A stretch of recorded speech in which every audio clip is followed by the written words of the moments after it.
Hello everyone. I hope you have watched part 1 of data handling and you must have realized that in that part we only finished arithmetic operators. In this part of the video we'll be talking about all the other operators which are relational operators, identity operators, logical operators and augmented assignment operators. Next we'll be talking about relational operators. They're also called comparison operators. You've seen this in maths but it's a little different here. So under relational operators, you have the greater than sign, the less than, the greater than or equal to, less than or equal to, equality, which is represented by two equal to signs, and not equal to, which is represented by exclamation and an equal to sign. Now, whenever we use relational operators in our programs, we are not trying to make a statement. For example, when I write A greater than B, I am not making a statement like I do in maths saying that I am confirming that the value of A is greater than B. No. Relational operators are always going to do some kind of a checking. And relational operators, whenever used, are going to give me answers or will be giving me answers which will be either true or false depending upon whether that statement is true or false. I have shown you a tabular thing here. You could verify with any of them, but let me just take randomly few things. Let's talk about this box where A is 7 and B is 5. What's the first statement I'm checking? A greater than B. So I'm not making a statement whether A is greater than B. It's only checking whether A is greater than B. And is 7 greater than 5? Yes. So this relational operator gives me answer true. So remember, relational operators are going to give you or will be giving you answers which are true or false. Okay, A less than B, no. If A greater than B is true, obviously A less than B, 7 is not less than 5. So how can it be true? So it is false. A greater than or equal to B, what does that mean? It can either be greater or equal, so it is true. A less than or equal to B, no, 7 is not less than or neither equal to 5, so it is false. A equals B. That means is 7 and 5 the same? No, so it's going to give me false again. A not equal to B, 7 not equal to 5? Yes, so it's going to give me true. Let me take another example here, but look at only the last two. 5 equals 5. Are they equal? Yes, so it gave me true. 5 not equal to 5. No, the statement is not true. So it gave me false. So relational operators, whenever we use with your operands, now here also all relational operators are binary operators. That means you can never write A greater than and just leave it as it is. You will always have to give an operand before the greater than symbol and after the greater than symbol. And depending upon whether it's true or false, your answers are either going to be true or false. So relational operators don't give me answers like the mathematical operators. In the previous case, we got -4 and 3.5 and things like that. Relational operators only say true or false. Is that clear? Okay, so let's just get ahead with our, let me just clear first. Let me just get ahead with our next operator. It's called the identity operator. Now understand this carefully. It's the identity operators are is operator and the is not operator. What do these operators do? It is again a binary operand, so it requires it's a binary operator, so it requires two operands before it and one after it. In my scenarios, it would be A, B, and C. Okay, let me look at this. When you say A is 10, somewhere in memory there is 10 and A is referring to that location and it has some memory location, memory address. When I say B is 10, what happens? Do you create another box for B? No, we have learned it in the chapter. In the first chapter, B is also referring to the same 10 and it's at the same memory location, which is 1, 0, 2, 3, 4. So both A and B are referring to the same value. In fact, referring to the same memory. C is equal to 15. When I write C is equal to 15, somewhere we have 15. It's at some different memory location and C is pointing to that memory location. Okay, now if I say ID of A, it will give me 10234. ID of B will give me 10234. ID of C will give me 1, 2, 3, 4, 5. What does the ID function tell you? The memory location that it's referring to. Correct? Okay, now coming to is and not is. The is operator gives you the value true if both its operands are referring to the same memory block.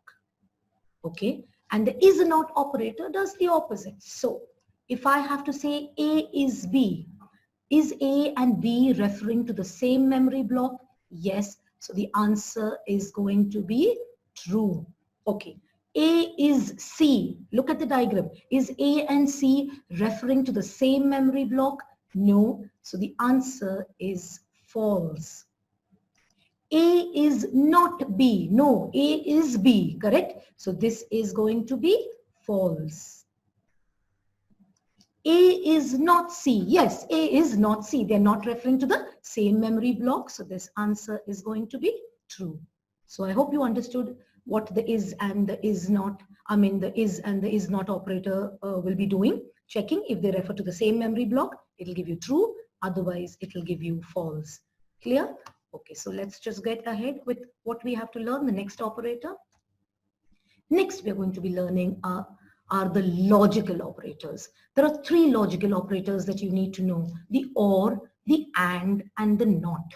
Okay, now normally when do I want to use a logical operator? Okay, if I have multiple conditions to be joined together, or multiple strings to be joined together, or multiple numbers to be joined together. Joined together means not attached, okay, to be compared. Then I make use of the logical operator. For example, you all have learned conjunctions in English. What is the purpose of conjunctions? To join two sentences, to join two words. You either use and or you use or. So here also we are using it for joining purpose. Okay. Suppose in a question or something, I need to verify two conditions: X being greater than Y and Y being greater than Z at the same time. Separately, I don't need these operators, but I want to verify two of the conditions and I want either of them to be true, either X greater than Y or Y greater than Z. Then in that scenario, I make use of the OR operator. So the OR operator is to be used when you want either of the conditions to be true. For example, I say Sita is wearing a hat, or Meena is wearing boots. Okay. Now when you say or, it means Sita could be wearing a hat, or Meena could be wearing boots, or both could be wearing their hat and boots. Okay. But if Sita was not wearing a hat and Meena was not wearing boots, then the statement is false, because I said Sita is wearing a hat or Meena is wearing a boot. So one of them has to be true. Both being true is also okay. So what does the OR operator do? If the conditions that you're using the OR operators, if both of them evaluate to a false, only in that scenario, it evaluates to a false. So X is also not greater than Y and Y is also not greater than Z, then X greater than Y or Y greater than Z, this statement will evaluate to a false. But if X is greater than Y is not true, but Y greater than Z is true, one of them is true, right? So the result will be true. Okay, here this is false, but this is true, right? It said or means either of them or both had to be true for the statement to be true. So this evaluates to a true. And if both are true, very good. The statement evaluates to a true. Now here I told you we are using relational operators, and relational operators always evaluate as, give me answers as true or false. So is it, is that I can use the OR operator only with relational operators? No, I could use OR with just two numbers. Or I could use OR, this is the feature of Python actually. I could use OR with two strings. I could use OR with two complex numbers, okay? So I could use the word OR with just some literals, or it could be some relational operators which evaluate to a true or a false.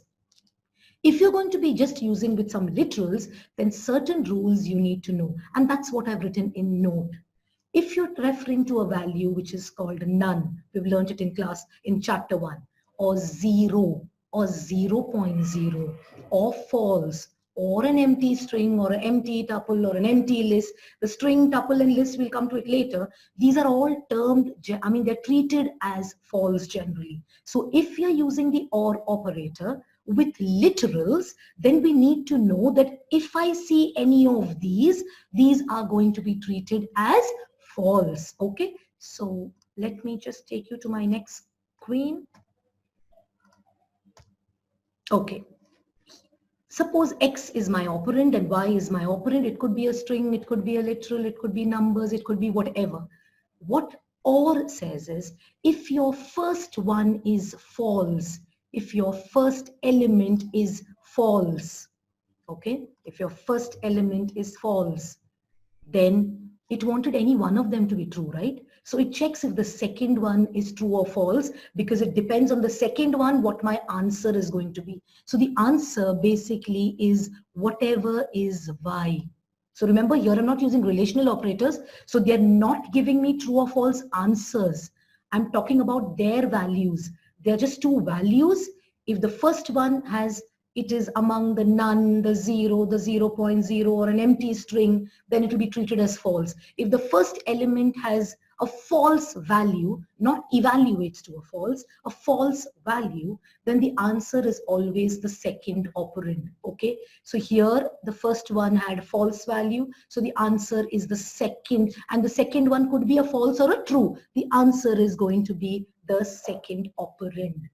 But if your first one, okay, let me just make this as a small t. Okay, if your first element is itself true, then even if the second one is true or false, it doesn't matter to us, right? So the answer is always going to be the first operand. Okay, this could be a little confusing, but look at the examples, it will be clear. 0 is taken as false. If the first element is false, what should the answer be? The answer should be the value of the second element. What is the value of the second element? 0. So this will give me answer 0. Okay, next one. 0 of 5. Is 0 false? Yes. So what? When the first element is false, the answer is always the second element. So what is the second element? 5. I'll be circling the answer so it becomes easy. Okay. Now first one is 5. When the answer is, when the first one is true itself, it doesn't matter what the second element is. So the answer is going to be 5. Now, hello. Hello, is it taken as true or false? Obviously true, because it has a string in it, whereas this is going to be taken as false. So true. If the first element is true, what have we learned from this? You don't have to look at the second element. The answer is going to be the first element, which is hello. Look at the next example. Empty string, which stands for false. By, which stands for true. If the first one is false, then the answer is always the second element. So the answer is going to be by. Okay, now in this case, both are true. Then what is the answer? The answer is the first one, because I told you if the first one is true, it doesn't matter what the second one is. So here the answer is going to be hello. So basically with OR, it's anything, if the first one is false, then it goes to the second one, and the second one could be a true or a false, doesn't matter. But if the first one is true, it's not going to be looking at the second element at all, because it gets the answer from the first element. Is that clear? Generally, this kind of working we don't use in our programs because it's not required. Okay, but Python has this feature where it says you can write the word OR with two strings, two numbers, or a string and a number. So you just have to see whether it's an empty string to take it as false, or whether it is a string that has some value to be taken as true. Is it 0 to be taken as false, or any other value to be taken as true? Clear? But this kind we will not be seeing in our programs much, but we need to know because it's expected from us to know all this. Okay, so that's about the OR operator. Now, AND operator. Okay, what was Sita wearing? Sita was wearing a hat. And Meena, I think was the name, was wearing boots. I said or there, so one of them could do it or both of them could do it. But if I said Sita's wearing a hat and Meena is wearing a boot. What does it mean? Both should do their task truly. Only then my statement is true. And that is the reason you will see here that only if both the conditions, that is x greater than y as well as y greater than z, only if both are true, my entire statement which says x is greater than y and y is greater than z is going to be true. Any one of them falters, then in all the other scenarios, the answer is going to be false. Now here I've used and with two conditions or two relational operators, and can also be used with two strings, two numbers, two floating point values, like we did with the the or operator. But remember, in the and operator, if the first one is false, what's the point of checking the second one? Because the result is going to be false. But if the first one is true, don't we check the second one? Yes. So that's going to be the concept when it comes to writing and with literals or with strings. Okay. So let me just show my screen here. Okay. If the first element is false, there's no point looking at the second one. So the answer is definitely the first one. But if the first element is true, then I have to check the second one, because the second one could be a true or a false, finally leading to a true or a false. So in this scenario, it's slightly opposite of what we did in the, the or operator. Okay, here, 0 is going to be taken as false, 0 is going to be taken as false. Both the operands have a false, the truth value is false. Truth value is false means their value, not what it evaluates to. Both are false. But when the first one is false, what have we learned? When the first one is false, don't even bother to look at the second one, because the answer is going to be the first one, which is 0. I've been circling it. Okay.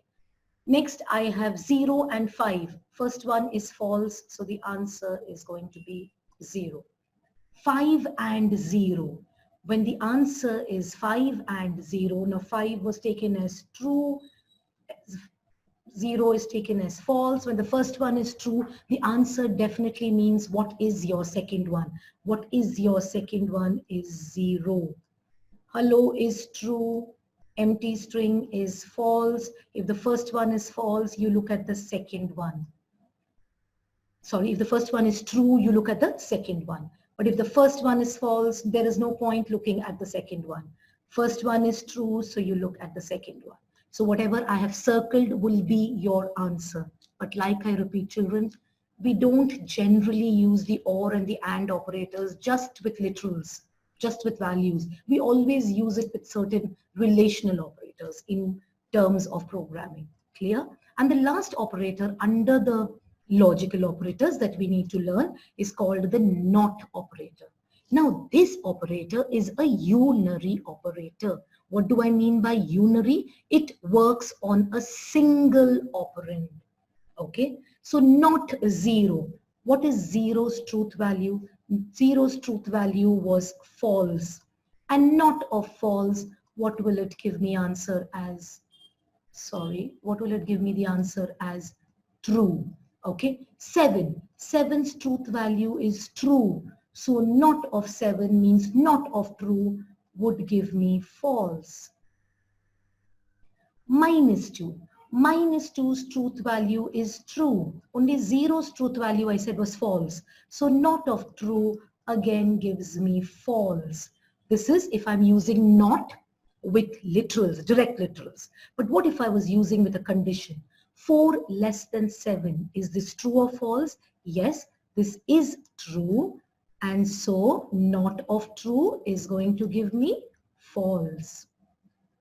4 greater than 7? No, I know that evaluates to a false, and not of false is going to give me true. So basically, what does the not operator do? Not operator just, this looks like tree. Okay guys, just note it, it's true.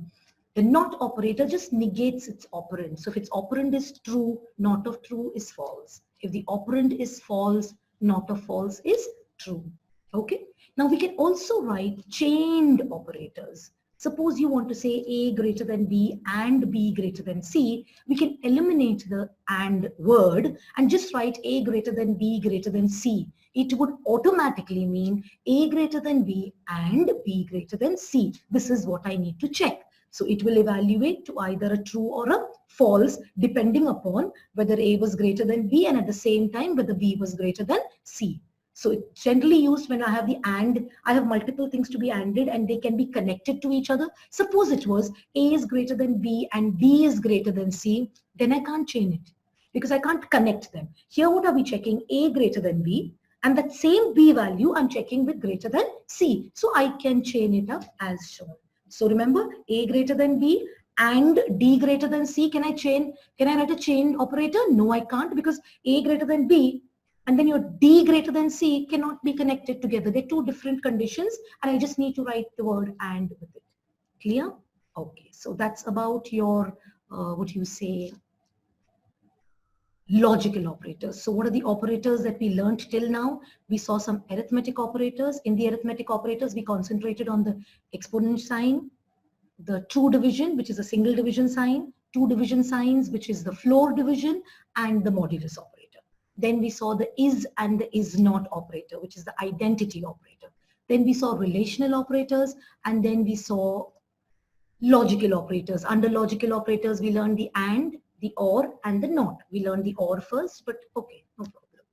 And the last thing that I would want to tell you is something called augmented assignment operator. It's also called shorthand operator. Okay, we have seen assignment operators already in the previous chapter.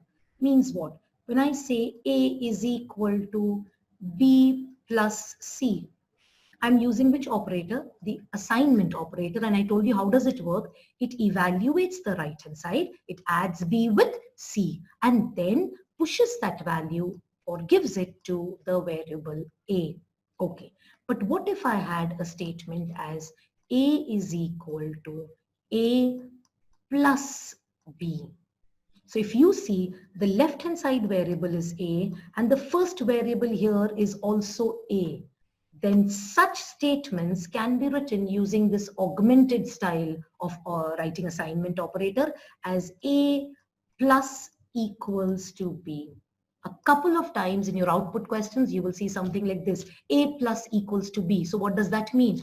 A is equal to A plus B. Okay, what if you see A division sign is equal to 2? What does that mean? A is equal to, remember to repeat this again on the right hand side, A divided by 2. Is that clear? So if I write X star is equal to Y, what does this line mean? X is equal to X into Y. So when you have the same operator as the first element, similar to the, when you have the same variable as the first element on the RHS, which is equal to or same as the variable on the LHS, then in that scenario, we can make use of this shorthand or augmented assignment operator. But another interesting thing, if you see something like this, A star equals to B plus 3, don't just write A is equal to A into B plus 3. This is not how it's supposed to be evaluated as, but to be evaluated like this. Because I told you in an assignment operator, the right hand side is evaluated first and then the assignment part takes part, right? So the whole idea is when you write A star is equal to B plus 3, you see to it that when evaluation is given, you are not going to be evaluating it like this. You are going to be evaluating it like this. Do you all agree with me that this will give you a different answer and this will give you a different answer?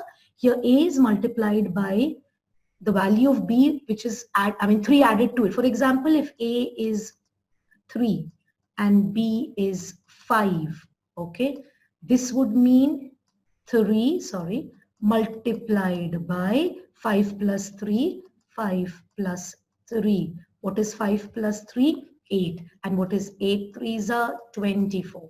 But if I was doing it like this, do you know what would happen? You would say 3 into 5 plus 3.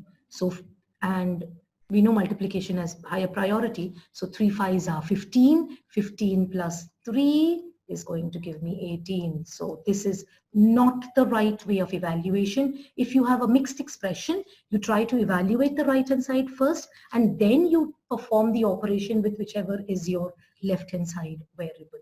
Is that clear? So I hope things are clear. This chapter is not done, children. We have a couple of things more to be done in this chapter, but I hope things are clear.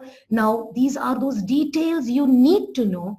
You may not get like a 3 marker with respect to this, but it could be a 1 marker, which would be, just getting you next to 99 on 100, and you definitely don't want to lose that 1 mark. So these small details, keep in mind. Anything you are confused about, go back, view it once again, try some questions on your own, try it on the IDE that you have. When you learn, now here I've taken some division with some 7 and 2, you try new numbers, learn the concept, try evaluating those answers manually, check it on the computer. When you get it right, the joy it will give you is, I can't explain. Is that clear? So I hope things are clear till here. See you in the next video. Okay, bye-bye. Thank you.